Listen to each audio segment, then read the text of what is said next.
everybody. It's Miss Rachel from the Morristown Township Library, and I'm back today with another chapter of The Lion, the Witch, and the Wardrobe by C.S. Lewis. So today's chapter is chapter 15, which is called Deeper Magic from Before the Dawn of Time. While the two girls still crouched in the bushes with their hands over their faces, they heard the voice of the witch calling out, "Now!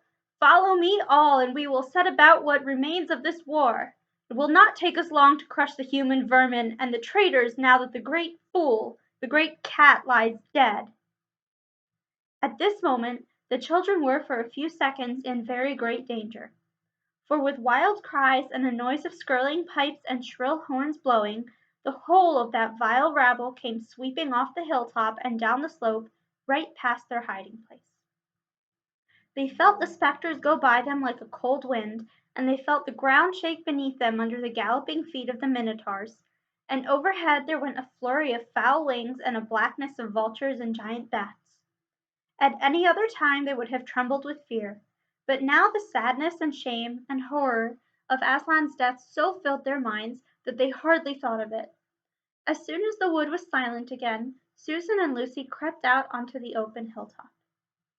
The moon was getting low, and thin clouds were passing across her, but still they could see the shape of the lion lying dead in his bonds. And down they both knelt in the wet grass, and kissed his cold face and stroked his beautiful fur, what was left of it, and cried till they could cry no more. And then they looked at each other and held each other's hands for mere loneliness and cried again, and then again were silent. At last Lucy said, "I can't bear to look at that horrible muzzle. I wonder could we take it off?" So they tried, and after a lot of working at it, for their fingers were cold and it was now the darkest part of the night, they succeeded. And when they saw his face without it, they burst out crying again, and kissed it and fondled it and wiped away the blood and the foam as well as they could. And it was all more lonely and hopeless and horrid than I know how to describe.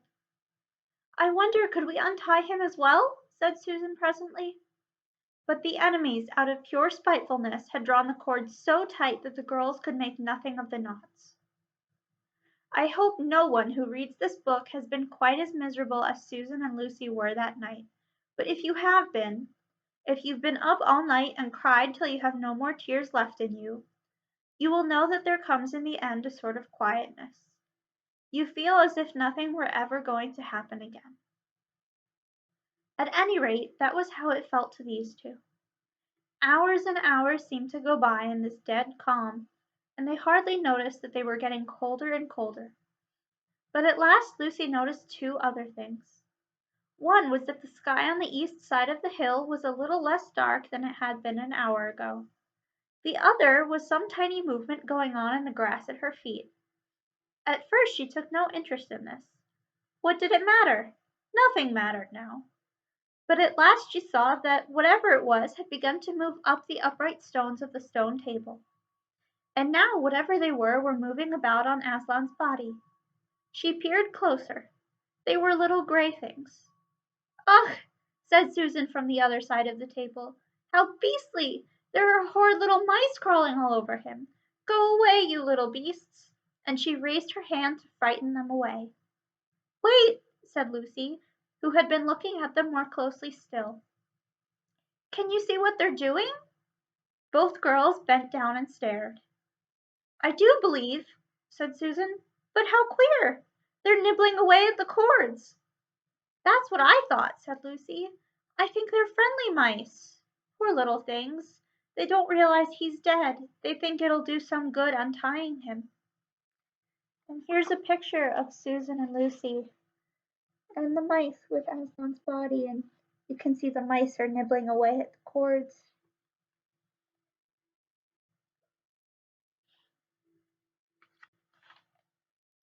It was quite definitely lighter by now. Each of the girls noticed for the first time the white face of the other.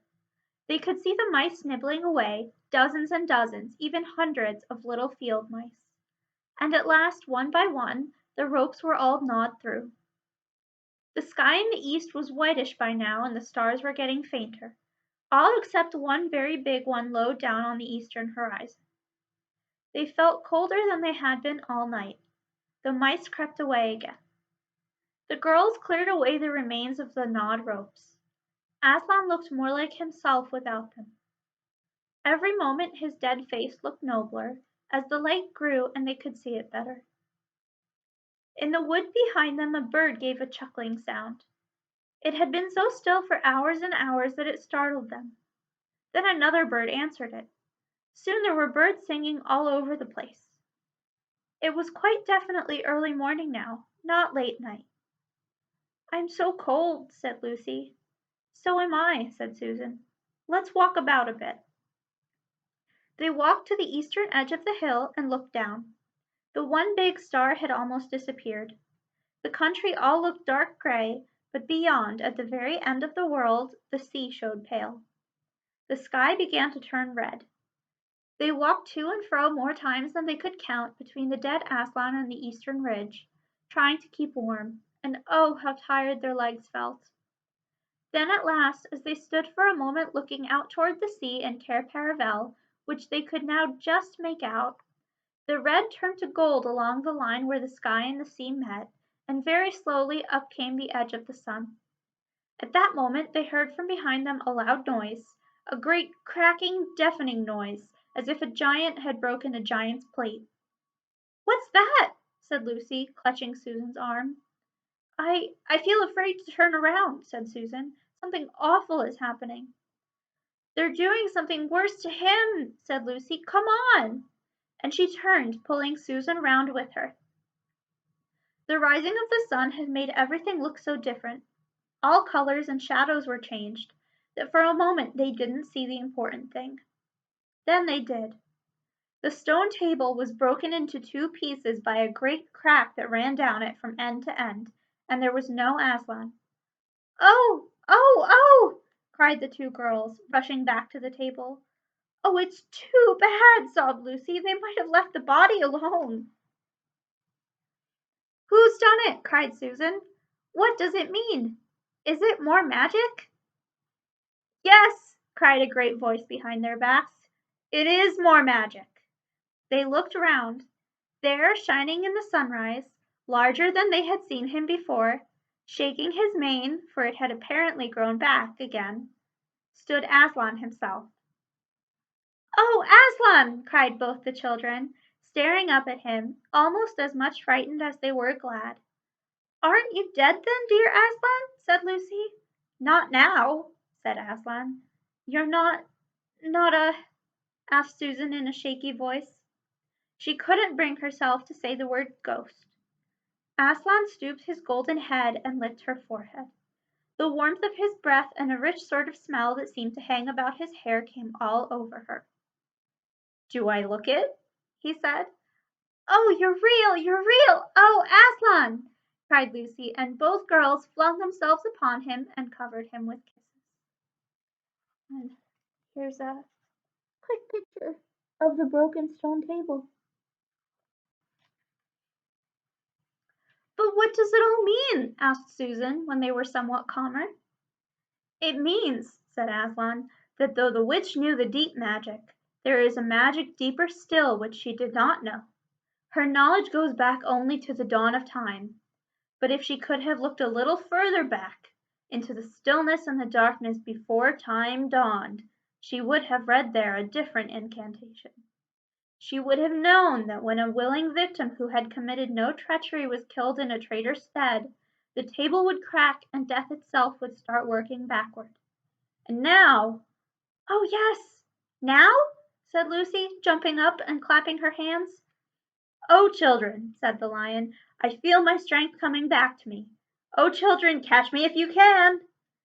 He stood for a second, his eyes very bright, his limbs quivering, lashing himself with his tail. Then he made a leap high over their heads and landed on the other side of the table. Laughing, though she didn't know why, Lucy scrambled over it to reach him. Aslan leaped again. A mad chase began. Round and round the hilltop he led them, now hopelessly out of their reach, now letting them almost catch his tail, now diving between them, now tossing them in the air with his huge and beautifully velveted paws and catching them again, and now stopping unexpectedly so that all three of them rolled over together in a happy laughing heap of fur and arms and legs. It was such a romp as no one has ever had except in Narnia, and whether it was more like playing with a thunderstorm or playing with a kitten, Lucy could never make up her mind. And the funny thing was that when all three finally lay together panting in the sun, the girls no longer felt in the least tired or hungry or thirsty. "And now," said Aslan presently, "to business. I feel I am going to roar. You had better put your fingers in your ears." And they did. And Aslan stood up, and when he opened his mouth to roar, his face became so terrible that they did not dare to look at it. And they saw all the trees in front of him bend before the blast of his roaring, as grass bends in a meadow before the wind. Then he said, "We have a long journey to go. You must ride on me." And he crouched down, and the children climbed onto his warm, golden back, and Susan sat first, holding on tightly to his mane, and Lucy sat behind, holding on tightly to Susan. And with a great heave he rose underneath them and then shot off faster than any horse could go, downhill and into the thick of the forest. That ride was perhaps the most wonderful thing that had happened to them in Narnia. Have you ever had a gallop on a horse? Think of that, and then take away the heavy noise of the hoofs and the jingle of the bits, and imagine instead the almost noiseless padding of the great paws. Then imagine instead of the black or gray or chestnut back of the horse, the soft roughness of golden fur, and the mane flying back in the wind. And then imagine you are going about twice as fast as the fastest racehorse. But this is a mount that doesn't need to be guided and never grows tired. He rushes on and on, never missing his footing, never hesitating, threading his way with perfect skill between tree trunks, jumping over bush and briar in the smaller streams, wading the larger, swimming the largest of all.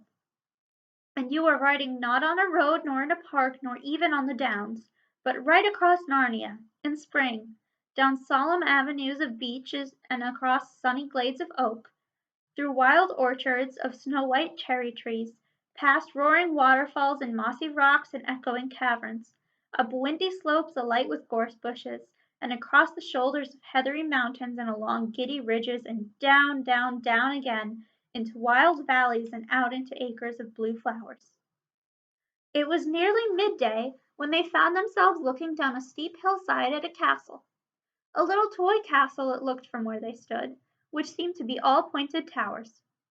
But the lion was rushing down at such a speed that it grew larger every moment, and before they had time even to ask themselves what it was, they were already on a level with it.